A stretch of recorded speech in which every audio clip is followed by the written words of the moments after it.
Kredit untuk XL7 ini DP bisa dimulai dari angka 20 jutaan sebenarnya, tetapi itu masuknya DP minim ya teman-teman ya. Dimana untuk DP minim itu artinya bunganya tinggi.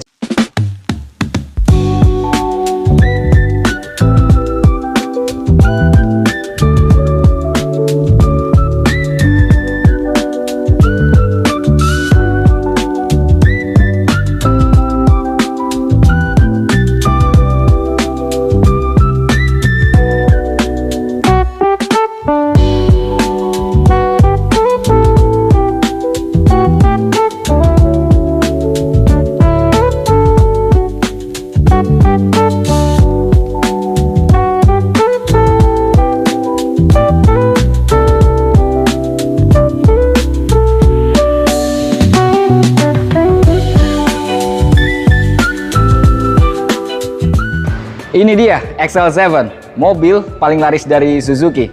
Jadi buat teman-teman yang sedang penasaran dengan XL7, kenapa akhir-akhir ini mulai banyak di jalanan kita lihat banyak XL7 gitu ya. XL7 itu keunggulannya apa aja sih? Gitu. Nah, sore hari ini Sandi akan membahas beberapa poin penting yang dimiliki oleh XL7. Kenapa XL7 ini akhirnya jadi laris banget, banyak banget di jalanan kita lihat XL7 gitu ya. Yaudah kalau gitu, jangan kemana-mana, kita lanjut ke videonya.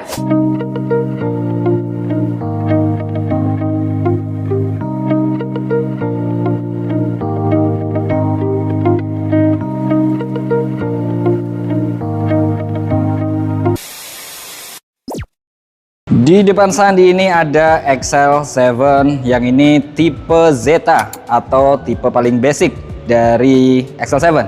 Karena XL7 itu punya 3 varian ya teman-teman ya. Yang basic ini ada Zeta, kemudian di tengah ada Beta, dan untuk tipe tertinggi itu ada Alpha.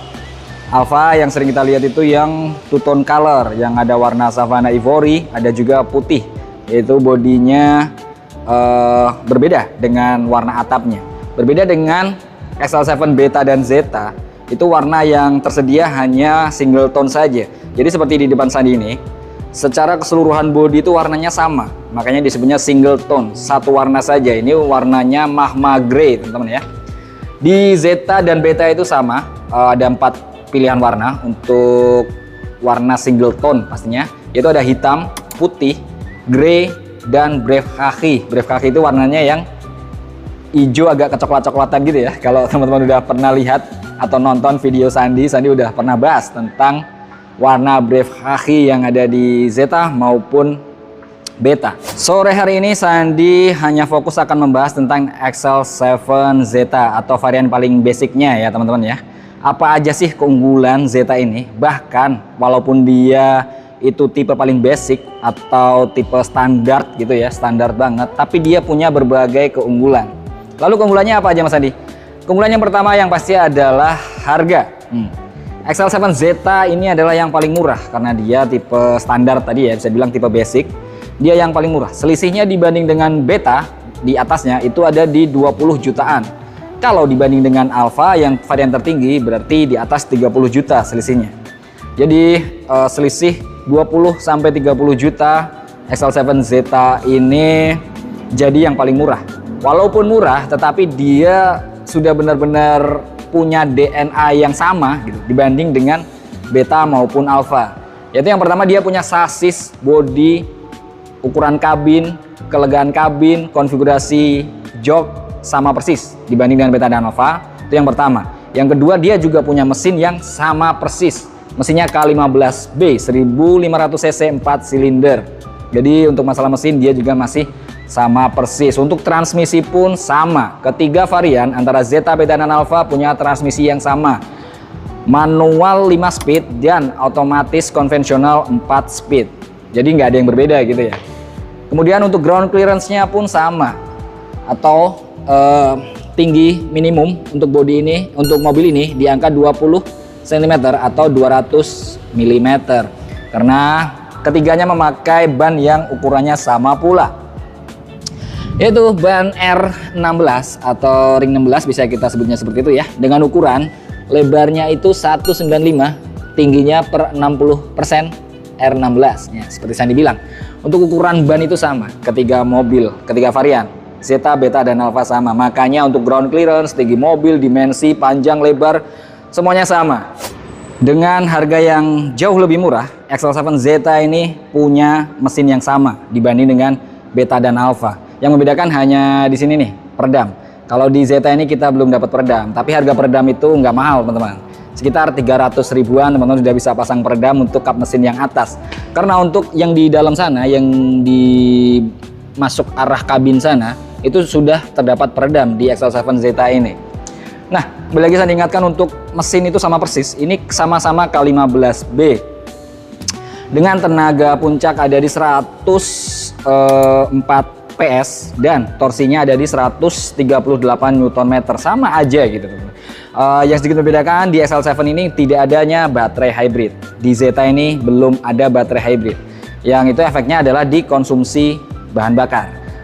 Mungkin iya, memang XL7 ini sedikit lebih boros dibanding dengan Beta dan Alpha, tetapi borosnya itu nggak yang signifikan banget gitu teman-teman. Untuk per liternya itu selisihnya rata-rata ada di angka 1 km. Jadi XL7 Zeta ini 1 km lebih pendek gitu ya dibanding Beta dan Alpha dalam setiap liternya. Tetapi kalau kita mau ngomongin kekurangan-kekurangan yang ada di Zeta ini pasti ada aja teman-teman. Karena dilihat dari harga memang Zeta ini jauh lebih murah ya. Makanya untuk sore hari ini Sandi hanya fokus untuk kelebihannya gitu. Apa aja sih yang masih ada di XL7 Zeta ini dibanding dengan Beta dan Alpha, yaitu setelah tadi beberapa hal yang tadi saya disebutin, salah satunya itu lampu pencahayaan nggak ada yang dibedakan antara Zeta, Beta, dan Alpha. Sama-sama memakai multi point reflektor ini ya, multi reflektor LED di headlampnya, kemudian ada DRL juga di bawahnya, kemudian ada lampu sein dan fog lamp juga masih ada untuk XL7 Zeta ini. Itu nggak berbeda sama sekali teman-teman. Maksudnya untuk hal-hal yang sifatnya prinsip di Zeta ini masih sama persis dibanding dengan Beta dan Alpha.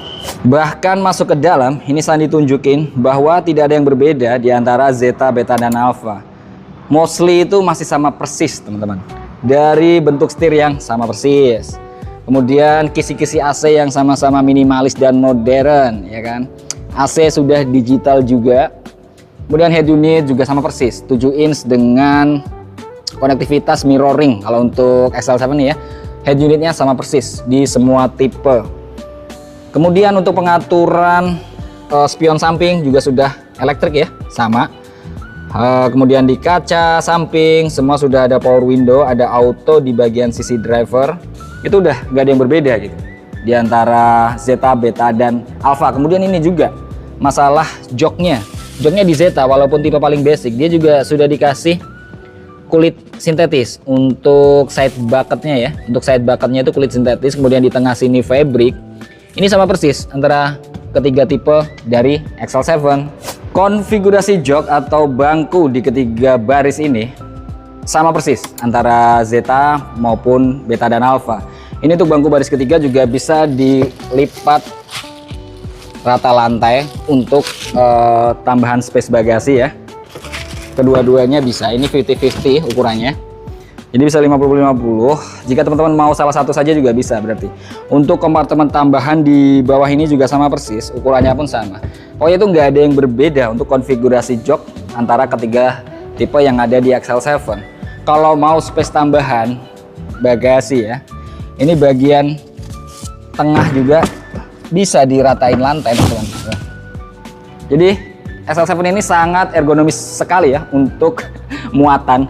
Mau muat barang segede apapun bisa masuk ke XL7 ini. Mau muat lemari, mesin cuci, kulkas, sepeda pun bisa.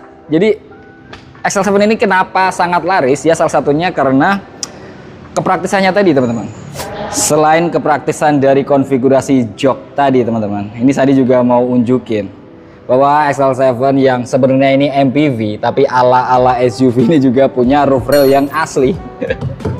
Ini roof railnya asli dan kokoh banget. Nih, Sandi goyang-goyang. Ini bisa dipakai untuk tambahan space bagasi di atas ya. Kalau teman-teman mau pasang roof rack atau roof box, itu tinggal pasang saja karena XL7 ini punya roof rail asli. Kemudian berapa untuk harga si XL7 Zeta ini Mas Andi? Nah, untuk XL7 Zeta ini yang walaupun paling basic atau paling murah gitu ya, tetapi dia sudah punya DNA yang sama dibanding dengan kakak-kakaknya Beta dan Alpha.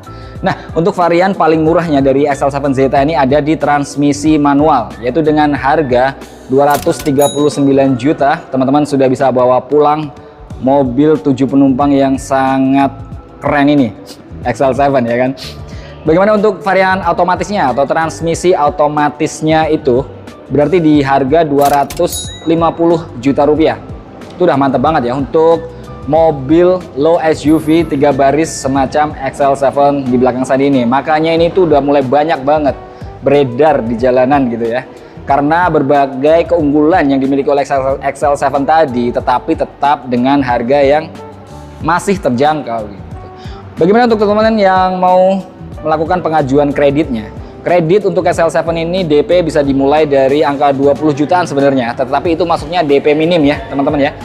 Dimana untuk DP minim itu artinya bunganya tinggi. Jadi itu sebenarnya Sandi selalu menyarankan untuk customer-customer Sandi itu ambilnya jangan DP minim, tetapi cari bunga ringan saja gitu.